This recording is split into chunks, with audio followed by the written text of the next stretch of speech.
recorded by myself from the Georgia Renaissance Festival, which is a fair that recreates England's Renaissance period.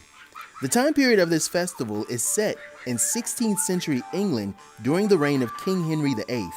The festival is located near Fairburn, Georgia, and has been in operation since 1986. Situated on 32 acres of land, the festival is open for 8 weeks during late spring and early summer, plus Memorial Day. It is an excellent experience for both young and old. The general admission isn't very high, which in turn grants you admission to a plethora of shows and entertainment once you enter. My children loved it, and we will definitely be going back next year. I highly recommend this to anyone in or around the Atlanta area during the spring. Tell me in the comments below about your experience at the Georgia Renaissance Festival. Or in the comments, tell me below what Georgia or Atlanta place or attraction you would like to see next in my videos.